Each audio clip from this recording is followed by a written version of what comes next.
go. Julio Domingo starts off with e4. Let's try the French defense.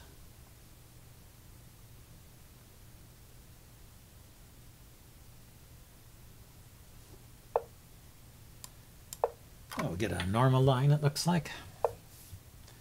The Tarrasch. Okay, let's go ahead and play with c5 here, see how he responds. Just defends the center. Yeah, white can take there and give me an isolated pawn, but black has a lot of activity for it. I exchange here. And play with knight f6. See if he wants to... okay, so he pushes forward. So we'll get this kind of typical French structure. Closed center. I'll be able to develop my pieces out on the queen side here. Maybe get in the move f6 at some point to further undermine this. And let's see. I don't know if there's any point to the queen coming out here. Queen b6 does put pressure on that pawn, but he's going to move that knight pretty soon anyway, so I think I'll just develop for the moment.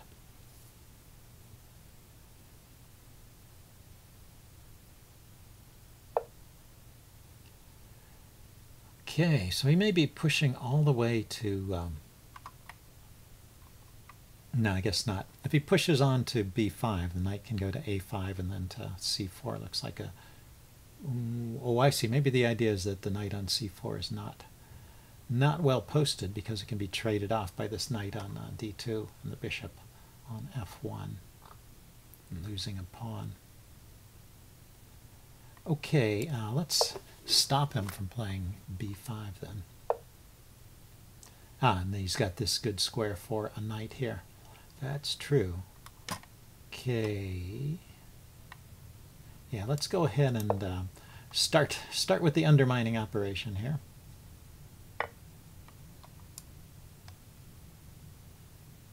Should I take with the knight or the bishop?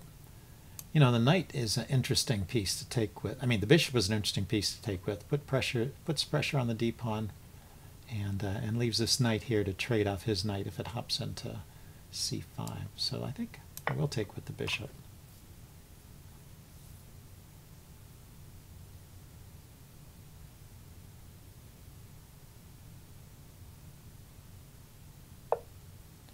And yeah, he develops his bishop to a good square. He may be getting kingside attack going. Bishop, knight, and bishop, queen, and knight are set up for the famous sacrifice on h7, but I got the g5 square covered, so it shouldn't be a problem just yet. This is well defended. I could push on with e5 right here and go for that isolated queen's pawn position.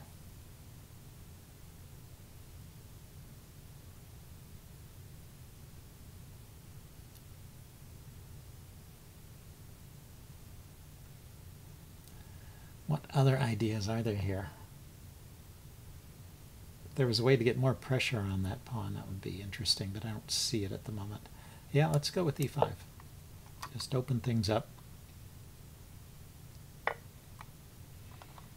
And I guess this knight is the one to take with.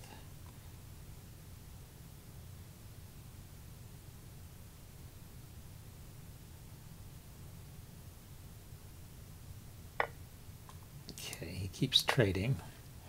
Yeah, maybe this is okay for white. Maybe it's good for white. I mean, because of the reduced material here. But this is not just any old isolated queen's pawn. It's also a passed pawn. He doesn't have a c pawn or a e pawn to stop it. So that means instead of being weak in the endgame, it actually could be strong. So interesting.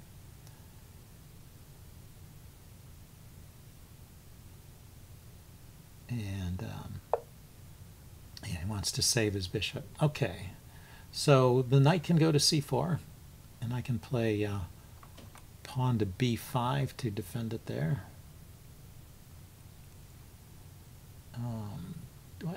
How should I develop this light squared bishop? It has a good diagonal now.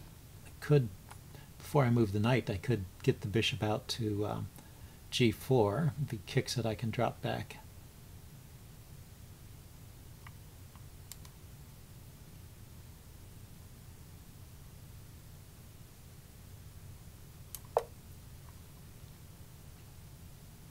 I'll just do that and see how he reacts. If he leaves the bishop undefended, maybe I can get some pressure on the c-file here with a quick rook c8, queen c7, those kind of moves. Yeah, he did. I was wondering if he might play that. So I could throw in the check, couldn't I? Because if he blocks with the bishop, I take it. If he blocks with the queen, that would lead to an exchange. But in any case, my idea was to drop back here. So let's think about this carefully enough. If he pushes, go here, and he pushes again, does that cause any problems for me? Don't see it.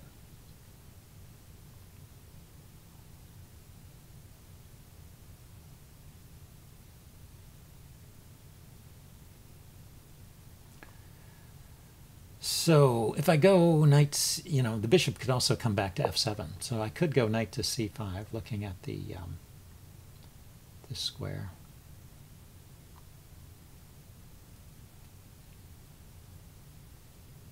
Play the queen here, the check, but let's keep that in reserve.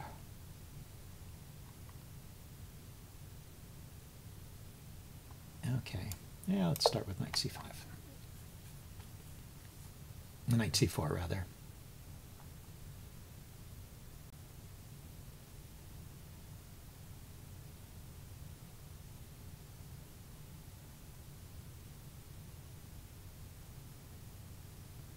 The queen check might be useful to get the queen out from under this pawn very quickly, like if he started to get some pressure on the d-file.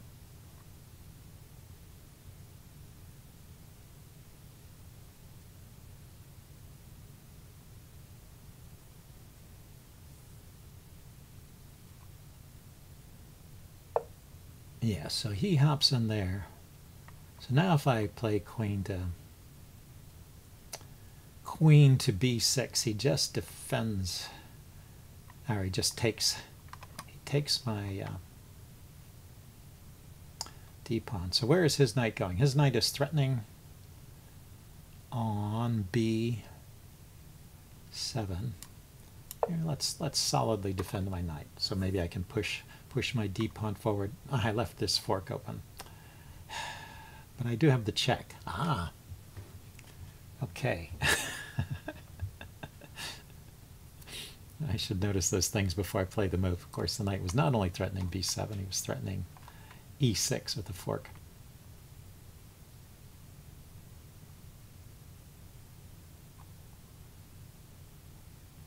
Anyway, I want to play rook to e8. Okay, so he got away from that. So let's play rook e8. Control the e6 square and maybe threaten to bring my knight into e3. And provoke a trade of the dark squared bishop.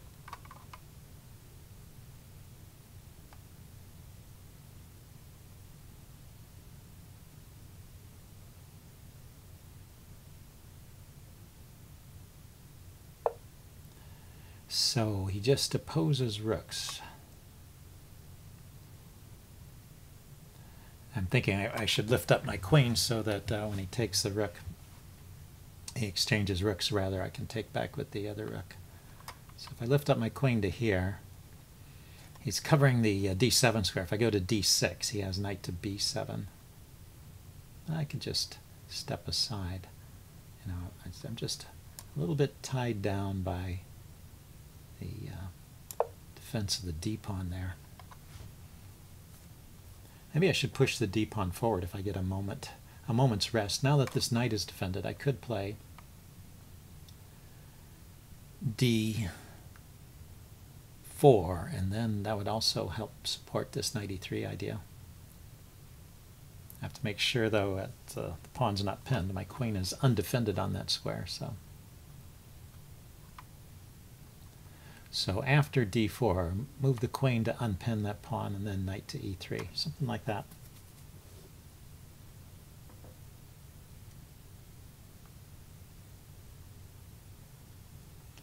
If he exchanges rooks, my queen is defending on a6.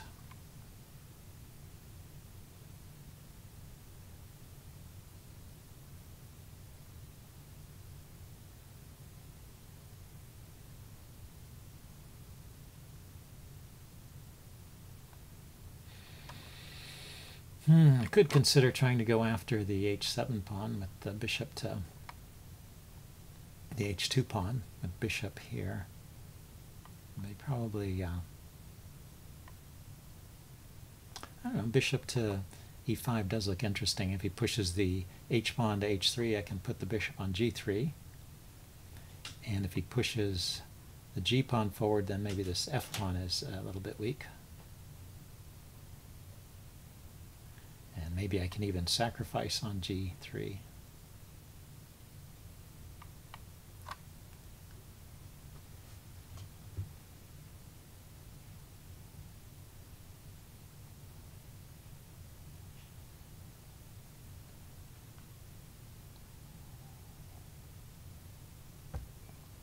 Okay, what's next?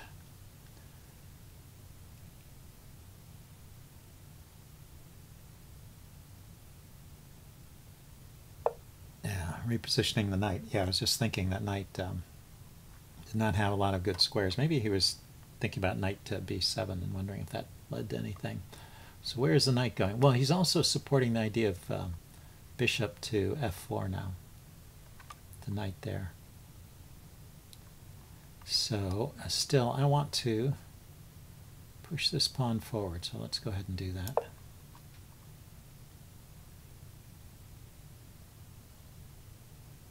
It also controlled the e5 square, so bishop e5 was not as attractive anymore. He just trades it off. So we could play bishop f4, activate that dark squared bishop. But my pawn is defended now, so the queen has squares to go to. He wants to go there with the knight. Oh, that's interesting. Okay. So what if I trade rooks and push that pawn forward? Oh, he's got that covered by the knight and the bishop. Okay, and playing knight to e4 is still not an idea. I mean, knight to e3, because he can just take it and I can't take back. Well, I can take back once he takes. But eventually I run into the fact that this pawn is pinned here. So let's just, I want to step aside with the queen, but I want to deal with this bishop here too. So I guess I have to take care of the bishop first.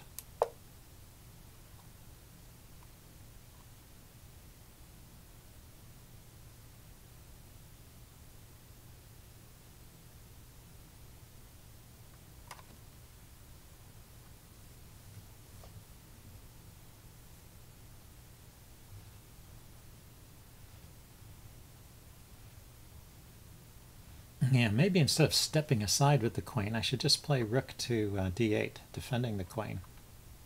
And maybe threatening to push this pawn forward in the right circumstances.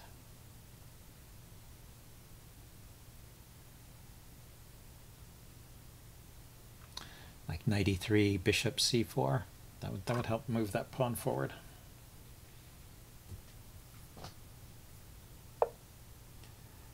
So he moved his rook away. Okay, didn't want the trade. So now the knight really can come in here. Bishop takes, I can take with the rook.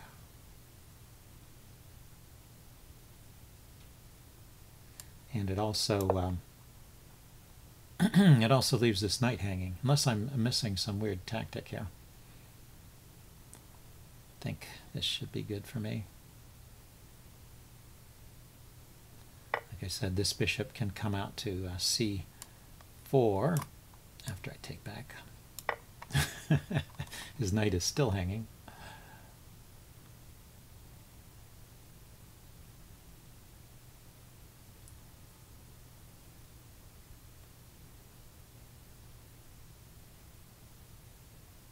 So knight back to d3 makes the most sense to me here. Just blockade my pawn.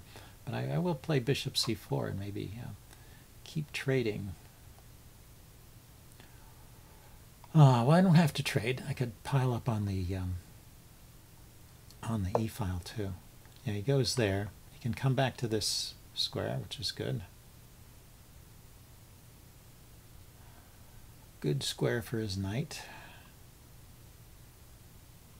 Could move my bishop to g6 as well. Let's start by just doubling rooks. Doesn't that look like a sensible thing to do?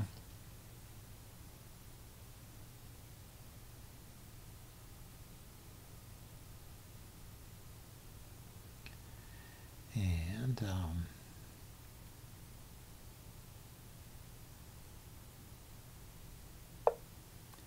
yeah, so now, okay, with the knight there, defending the rook, I can't do anything by like exchanging, but if I put pressure on the rook, this threatens to, put pressure on the knight, this threatens to take the knight and then take the rook. And get a rook and a queen for 2 rooks. That would be a good deal for me. So probably he will take here.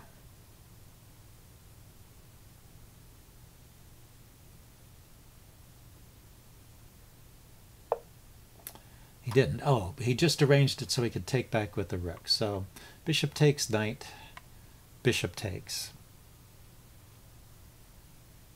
Rook takes, rook takes, rook takes, queen takes. Is there anything there? So we're just opposite colored bishops going into an endgame. Is there something else?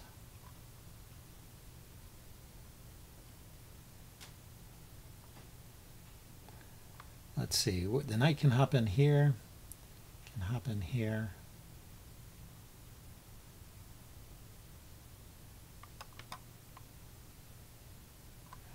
Just wondering if there's something I can do that's active here.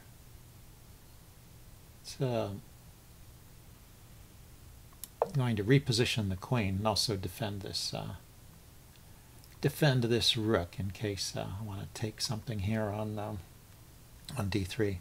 What I'm thinking is maybe queen to f2, lining up with this bishop, coming in here and trading off his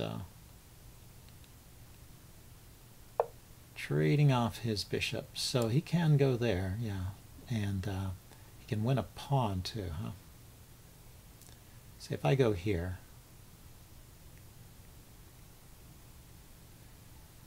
yeah, it's just not so good.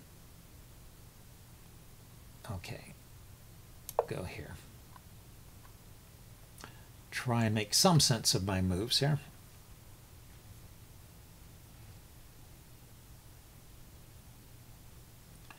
So rook takes, pawn takes hits the queen, but rook takes is probably,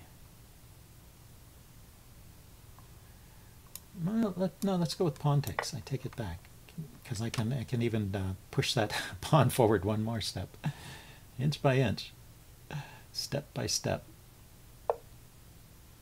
and yeah, he blockades with the queen. So now I want to line up with the bishop here. Really want bishop to c3, but it takes a while to get there. Okay, so he moved his knight away. I see, he's blockading me.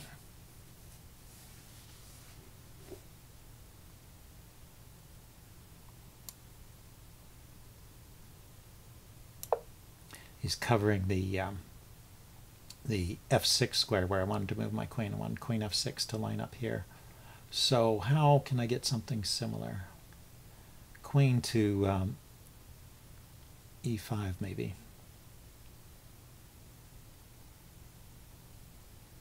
Queen d5 to e5. Okay, he's coming out with the queen to set up some kind of attack here, and he's threatening my bishop at the same time.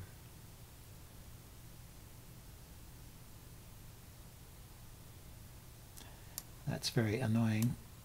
What can I do? I am starting to lose thread here. Lose the thread. Knight here check. I can take the knight, defending the bishop. So he trades queens. And, you know, this is an endgame where I have that passed pawn.